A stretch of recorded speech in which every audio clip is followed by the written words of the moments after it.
السلام علیکم دوستو، آج میں آپ کو ارطغرل غازی کے بارے میں بتانا چاہتا ہوں کہ ارطغرل غازی کون ہے اور کہاں سے آیا۔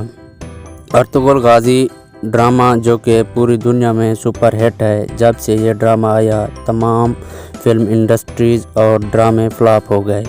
ارطغرل غازی ایک بہادر سپاہی انسان تھے۔ وہ 1190 میں ترکستان کے صوبہ بروسا میں پیدا ہوئے۔ ان کا تعلق کئی قبیلے سے تھا۔ ان کے باپ کا نام سلیمان شاہ تھا۔ کچھ لوگ سلیمان شاہ کو گندوس اول کے نام سے جانتے ہیں۔ سلطنت عثمانیہ کا بانی عثمان اول ارطغرل کا بیٹا تھا۔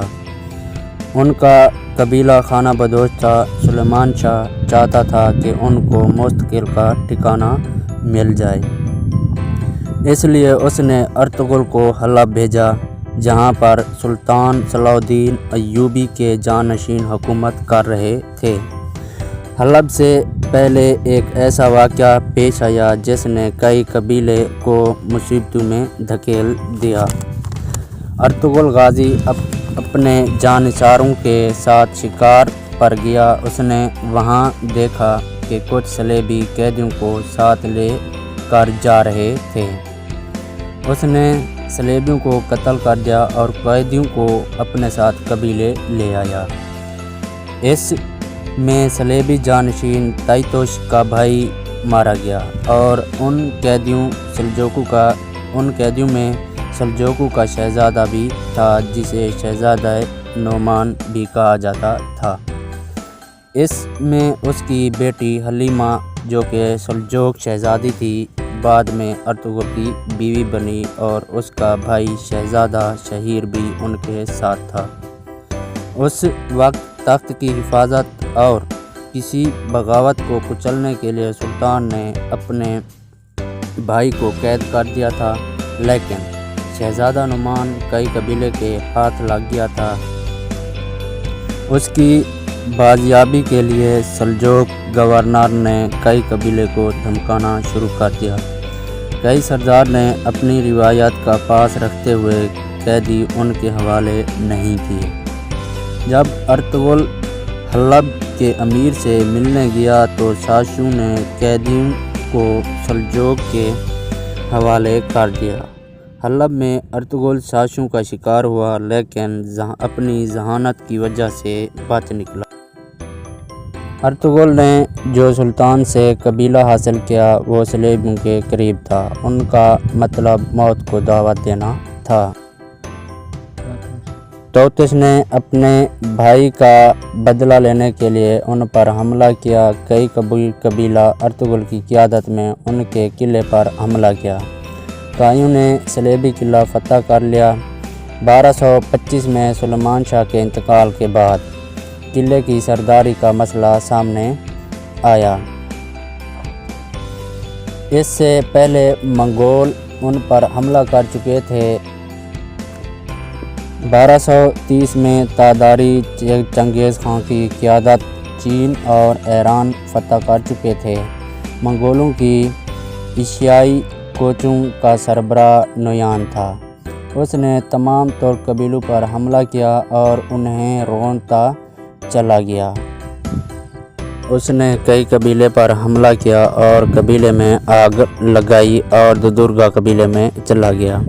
وہاں کا سردار ارطغرل کا ماموں تھا۔ ارطغرل نے منگولوں سے لڑنے کا فیصلہ کیا، لیکن قبیلے کے سرداران نے اس کی مخالفت کی۔ اس کی دور اندیشی نے بتا دیا تھا کہ منگول چین سے نہیں بیٹھیں گے، اس پر حملہ کریں گے۔ اس نے اپنی بیوی حلیمہ کو سلطان کے پاس بھیجنے کا فیصلہ کیا تاکہ وہ سلجوق ریاست مقیم ہو سکیں اور منگولوں کے خلاف جنگ بھی کر سکیں۔ اس نے نویان کے خلاف جنگ کی اور اس کے ماموں کی وفات کے بعد اس کا ماموزاد بھائی قبیلے کا سردار بن گیا۔ اس کے بعد کئی قبیلے کا سردار ارطغرل کا بھائی گندوگدو بن گیا۔ اس نے پیسے دے کر تمام سرداروں کو ساتھ ملایا اور سردار بن گیا۔ اس کا مقصد ارطغرل کو اناطولیہ جانے سے روکنا تھا۔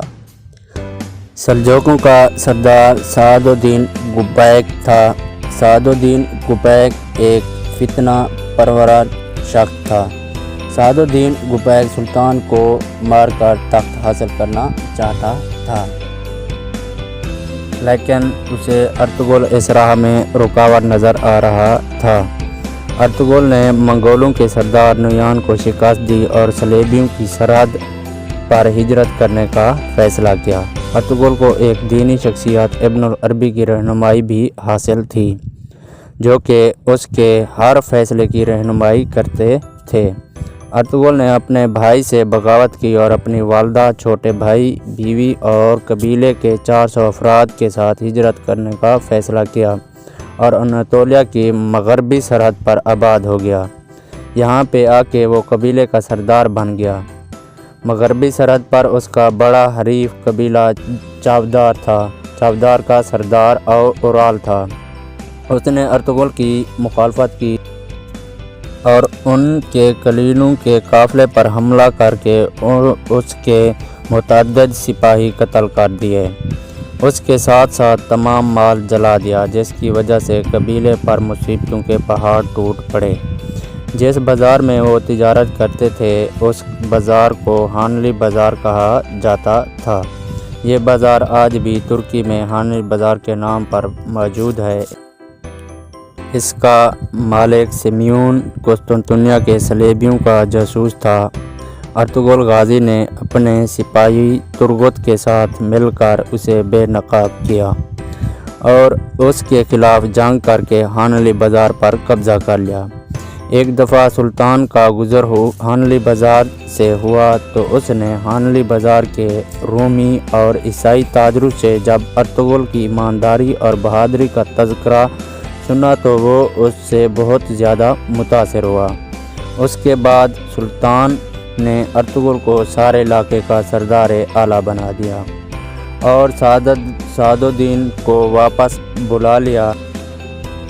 اس کے ساتھ ساتھ اس نے ارطغرل کو قارہ جیسار قلعہ فتح کرنے کا حکم دیا، کیونکہ انہوں نے سلطان پر حملہ کرنے کی کوشش کی۔ سلطان نے وعدہ کیا تھا کہ وہ جنگ میں ارطغرل کا ساتھ دے گا۔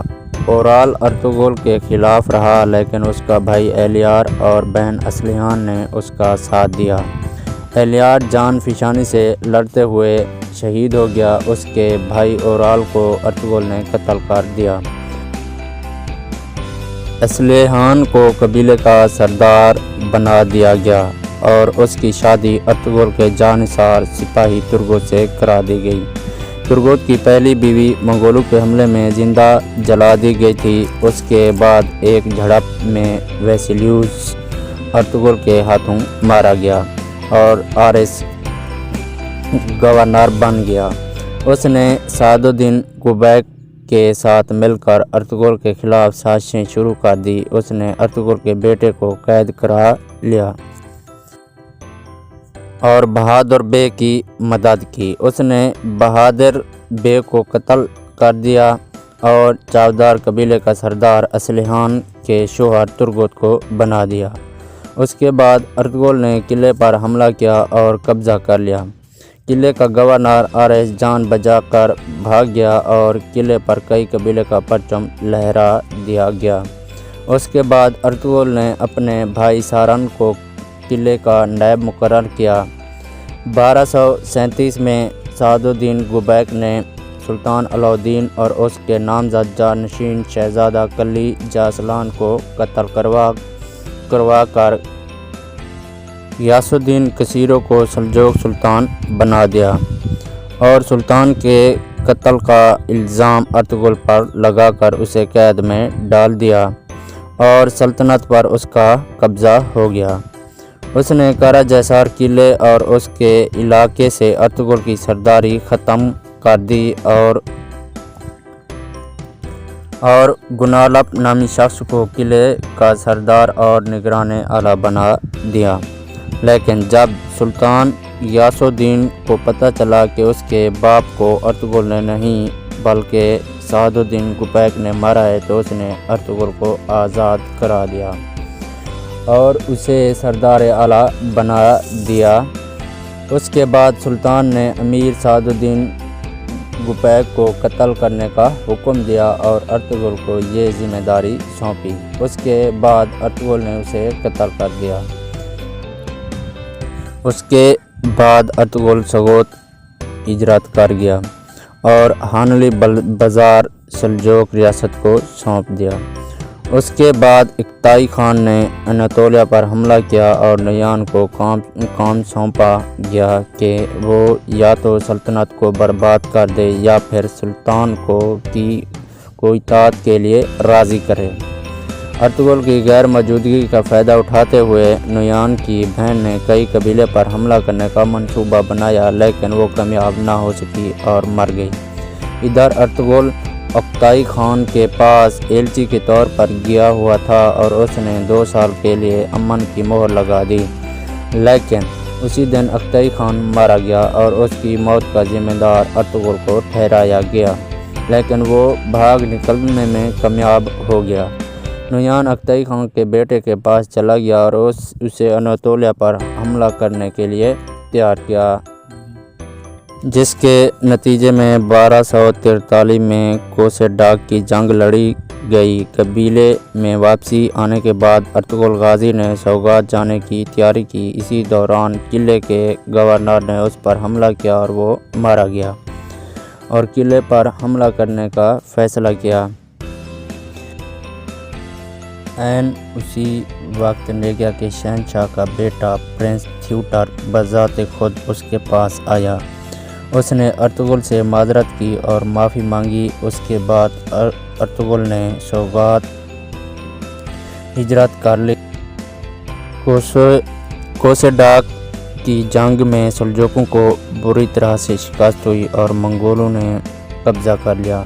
منگولوں نے اناطولیہ پر قبضہ کر لیا۔ سلجوق دربار میں سلطان منگولوں کی کٹ پتلی بن گیا۔ منگولوں کا حکمران ہلاکو خان بن گیا۔ وہ اناطولیہ میں خون کی ندیاں بہا چکا تھا۔ ارطغرل نے سغوت میں منگولوں کے خلاف جد و جہد جاری رکھی۔ وہ منگولوں کے خلاف منصوبہ بنا رہا تھا۔ اس مصر کے منگول سلطان ملک الزہر رکن الدین اور چنگیز خان کے پوتے برقع خان کے ساتھ مل کر منصوبہ بنایا، لیکن اندرونی سازشوں اور گورنر کے حملے کی وجہ سے ارطغرل بری طرح پھنس چکا تھا۔ ارطغرل کو سوگوت قبیلے سے کنٹرول ختم کرنے کے لیے سلجوق وزیر بہاؤالدین نے اور اورولوک قبیلے کو سوگوت میں بسانے کا فیصلہ کیا۔ اورولوک کا شہنشاہ ارطغرل کو ناپسند کرتا تھا، لیکن اس کی بیٹی ارطغرل کو پسند کرتی تھی اور بعد میں ارطغرل کی اس سے شادی ہوگی۔ صلیبیوں کا سربراہ ڈراگوس تھا۔ اس نے قلعے پر قبضہ کیا اور اورولوک کے شہنشاہ کو قتل کر کے الزام ارطغرل کے بیٹے گندوس الپ پر لگا دیا۔ وہ ارطغرل کو سوگوات سے نکالنا چاہتا تھا۔ ارطغرل کی ذہانت کی وجہ سے وہ اس مصیبت سے نکل پائے۔ ارطغرل کو 2 گمنام دشمنوں کا سامنا کرنا پڑا۔ ایک الباستی جو کہ اورولوک قبیلے کے سردار کا بیٹا اور دوسرا ڈراگوس تھا۔ الباستی نے ارطغرل کے بھائی کے قبیلے کو بھی تباہ کر دیا تھا اور وہ پہاڑوں میں جا کر چھپ گیا۔ ارطغرل نے منگولوں کے 2 سرداروں کو قتل کر دیا جو اس کے قبیلے پر حملہ آور ہوئے۔ ان کی موت کے بعد ہلاکو خان کا بھائی اس کے قبیلے کے لیے سوگات آ گیا۔ اس نے الباستی کی مدد کی اور ارطغرل کے خلاف جان بچھانے شروع کر دی، لیکن ارطغرل ایک مرتبہ پھر اپنی ذہانت سے بچ نکلا۔ اس نے ڈراگوس کو بے نقاب کیا اور قتل کر دیا۔ الباستی گلداروں کے ہاتھوں مارا گیا۔ ارطغرل ان سے نمٹنے کے بعد برقع خان سے ملنے چلا گیا، اروغ موغا کو جب پتہ چلا تو وہ اس کے پیچھے چلا گیا۔ ارطغرل نے برقع خاں کے وزیر کو بے نقاب کیا اور اروغ موغا بھی برقع خاں کے ہاتھوں مارا گیا۔ ارطغرل قبیلے واپس آیا اور اس نے اپنے بھائی کو سردار بنا کر جنگ کے لیے نکل پڑا۔ اس میں مسلمانوں کو فتح نصیب ہوئی اور ارطغرل جنگ میں غازی بن کر آیا۔ 1280 میں 90 سال کی عمر میں ارطغرل غازی نے وفات پائی۔ ترکستان میں ارطغرل کی یاد میں ایک مسجد بھی تعمیر کی گئی۔